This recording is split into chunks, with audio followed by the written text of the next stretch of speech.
नमस्कार, कैसे हैं आप सभी। उम्मीद करता हूँ अच्छे होंगे। माध्यमिक शिक्षा बोर्ड राजस्थान अजमेर ने परीक्षा 2021 के लिए सिलेबस से कुछ भाग हटाया है, जिसके बारे में अपन चर्चा कर रहे हैं। आज अपन बात कर रहे हैं कक्षा 9 की, विज्ञान विषय की, साइंस की, हिंदी और इंग्लिश दोनों के बारे में मैं वीडियो ऑलरेडी डाल चुका हूँ। अगर आपने वो नहीं देखे हैं तो पहले वो देख लीजिएगा। इसके बाद चैनल को अभी तक अगर सब्सक्राइब नहीं किया है तो आप सब्सक्राइब कर लीजिएगा, ताकि जो भी नया वीडियो अपलोड हो उसका नोटिफिकेशन आपके पास आ जाए और आप उसको देख सकें।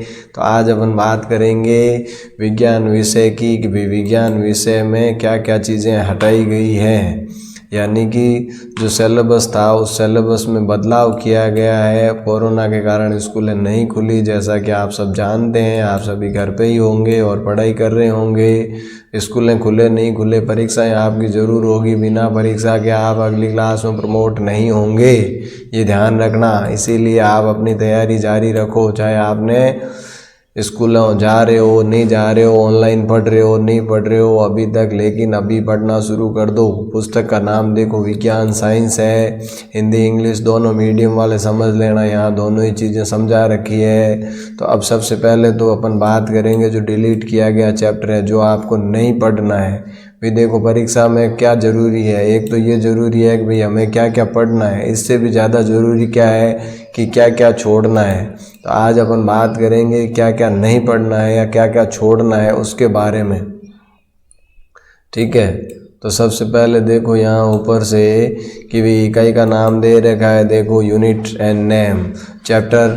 तो सबसे पहले सेकंड चैप्टर की बात करते हैं अपन, सेकंड यूनिट की। देखो यहाँ दे रखा है द्रव्य, प्रकृति एवं व्यवहार, यानी matter, it's nature and behaviour. इसमें हमारे आसपास के पदार्थ, चैप्टर का नाम है मैटर्स इन आवर सराउंडिंग। इसमें 1.1 जो है 1.1 पदार्थ का भौतिक स्वरूप, फिजिकल नेचर ऑफ मैटर। 1.2 पदार्थ के कणों का अभिलाक्षणिक गुण, यानी characteristics of particles of matter. इसके बाद तीसरा देखो पदार्थों की अवस्थाएं, स्टेट्स ऑफ मैटर। चौथा देखो क्या पदार्थ अपनी अवस्था बदल सकते हैं, can matter change it's state. और अगला है देखो वाष्पीकरण, यानी इवोपोरेशन। ये सारी चीज़ें आपको नहीं पढ़नी है, ठीक है। तीसरा देखो सजीव जगत में संगठन, organization in the living world. इसमें देखो छठा पाठ है ऊतक, टिश्यूज़। अब ये टिश्यूज़ नहीं पढ़ना है। देखो क्या पौधे और जंतु में एक ही तरह के ऊतक बने होते हैं, are plants and animals made of the same types of tissues. पादप ऊतक, प्लांट टिश्यूज़ एंड जंतु ऊतक, एनिमल टिश्यूज़। ये चैप्टर नहीं पढ़ना है, ठीक है। इसके बाद सजीव जगत में संगठन, organization in the living organism में जैव विविधता, सातवां पार्ट है डाइवर्सिटी इन लिविंग ऑर्गेनिज्म। इसमें वर्गीकरण का आधार, what is the basis of classification, वर्गीकरण एवं जैव विकास, क्लासिफिकेशन एंड इवोल्यूशन। इसके बाद वर्गीकरण समूह का पदानुक्रमित संरचना, यानी the hierarchy of classification group. उसके बाद प्लांटी और एनिमेलिया। ये सारी चीज़ें आपको नहीं पढ़नी है, यानी इस चैप्टर में, इस पेज में जो कुछ भी है वो डिलीट कर दिया गया है, हटा दिया गया है, आपको नहीं पढ़ना है। इसके बाद फोर्थ चैप्टर देखो गति, बल और कार्य। इसमें मोशन, गति के बारे में 8.4 जो है गति का ग्राफीय प्रदर्शन, ग्राफिकल रिप्रेजेंटेशन ऑफ मोशन। ग्राफीय विधि से गति के समीकरण, यानी equation of motion by graphical method. एक समान वृत्तीय गति, यूनिफॉर्म सर्किल ऑफ मोशन, ये भी नहीं पढ़ना है, ठीक है। इसके बाद देखो फोर्थ में गति, बल और कार्य में देखो बल और गति के कार्य नियम, बल एवं गति के नियम, force and laws of motion. उसके बाद गति का प्रथम नियम, फर्स्ट लॉ ऑफ मोशन, जड़त्व एवं द्रव्यमान, इनर्शिया एंड मास। उसके बाद गति का द्वितीय नियम, second law of motion, third law of motion, यानी गति का तृतीय नियम, और संवेग संरक्षण, कंजर्वेशन ऑफ मोमेंटम। ये भी नहीं पढ़ना है, ठीक है। इसके बाद देखो गुरुत्वाकर्षण, यानी ग्रेविटेशन। इसमें प्रणोद एवं दाब, थ्रस्ट एंड प्रेशर, आर्किमिडीज का सिद्धांत, आर्किमिडीज प्रिंसिपल, और अपेक्षित घनत्व, रिलेटिव डेंसिटी। ये भी नहीं पढ़ना है। इसके बाद बात करें अपन फोर्थ की, तो गति, बल तथा कार्य।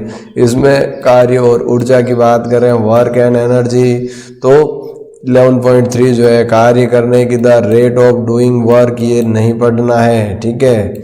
अब बात करते हैं अपन आगे। तो अगला अपना पास आता है बल और करिए इसमें साउंड, ध्वनि। तो इसमें देखो ध्वनि का उत्पादन, प्रोडक्शन ऑफ साउंड, ध्वनि का संचरण, प्रोपेगेशन ऑफ साउंड, ध्वनि का परावर्तन, रिफ्लेक्शन ऑफ साउंड, श्रव्यता का पर्सन, रेंज ऑफ हियरिंग, पराध्वनि के अनुप्रयोग, एप्लीकेशन ऑफ अल्ट्रासाउंड, मानवकर्ण की संरचना, स्ट्रक्चर ऑफ ह्यूमन ईयर, ये नहीं पढ़ना है। इसके बाद भोजन, खाद्य संसाधनों में सुधार, तो इम्प्रूवमेंट इन फूड रिसोर्सेज, फसल की किस्मों में सुधार, क्रॉप वैरायटी इम्प्रूवमेंट, फसल उत्पादन प्रबंधन, क्रॉप प्रोडक्शन मैनेजमेंट, फसल सुरक्षा प्रबंधन, क्रॉप प्रोटेक्शन मैनेजमेंट, ये जो है ये आपको नहीं। उत्पादन, एक तो प्रोटेक्शन और एक प्रोडक्शन, दोनों अलग अलग चीज़ें हैं, उत्पादन और सुरक्षा, तो ये भी आपको नहीं पढ़ना है। यानी कि इस चैप्टर में जो भी इस पेज में है ये आपको छोड़ना है, नहीं पढ़ना है। अब बात करते हैं अपन, देखो कि भाई परीक्षा योजना क्या रहेगी। संशोधित रिवाइज्ड सिलेबस है आपका, ये संशोधित पाठ्यक्रम है। रिवाइज सिलेबस में विषय आपका देख दिया, विषय कोड हो गया और क्लास 9। अब परीक्षा योजना कैसे रहेगी, तो परीक्षा में एक ही परीक्षा होगी आपकी थ्योरी की, 3 घंटे 15 मिनट का टाइम रहेगा, 100 नंबर का पेपर होगा, ठीक है। अब देखो 100 नंबर में कौन सा पार्ट कितने नंबर का है, तो देख लीजिएगा। इकाई का नाम दे रखा है, सेकंड द्रव्य, प्रकृति एवं व्यवहार, the matter in nature and behaviour. इसमें देखो क्या हमारे आसपास के पदार्थ शुद्ध हैं, is matter around us pure.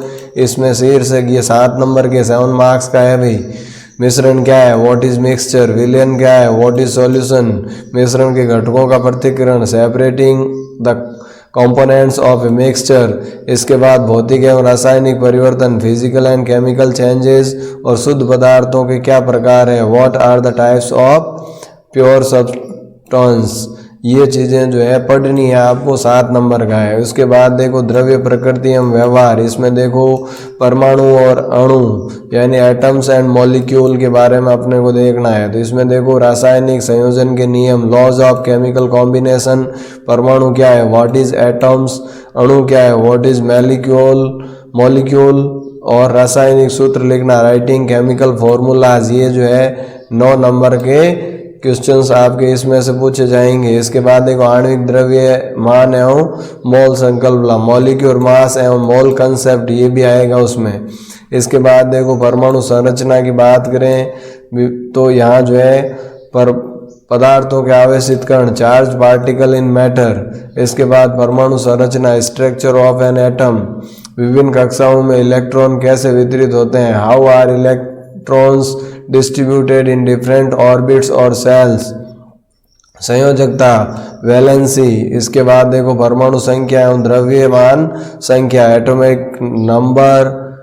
Atomic number and mass number. इसके बाद देखो समस्थानिक यानी आइसोटॉप्स। ये चीज़ें जो है 9 नंबर की है, ये सभी आपको पढ़ने हैं। इसके बाद देखो सजीव जगत में संगठन यानी कि सजीव में जो ऑर्गेनाइजेशन इन लिविंग ऑर्गेनिज्म या लिविंग वर्क, उसमें जीवन की मौलिक इकाई, the fundamental unit of life. सजीव किससे बने होते हैं, what are the living organism made of. कोशिका किससे बनी होती है, कोशिका का संरचनात्मक संगठन क्या है, तो what is a cell made of what is the structural organism of a cell. ये 10 नंबर का टॉपिक है, ये आपको पढ़ना है, 10 मार्क्स का। इसके बाद देखो गति, बल एवं कार्य, मोशन, वर्क एंड फोर्स। इसमें मोशंस के बारे में देखो, गति का वर्णन, डिस्क्राइबिंग मोशन, गति की दर का मापन, measuring the rate of motion, वेग में परिवर्तन की दर, rate of change of velocity. ये जो है 6 नंबर का 6 मार्क्स का टॉपिक है। इसके बाद देखो बल एवं गति के नियम, force of laws and of motion. यहाँ देखो संतुलित एवं असंतुलित बल यानी balanced and unbalanced forces, 6 number का टॉपिक है। इसमें और भी शामिल है देखो।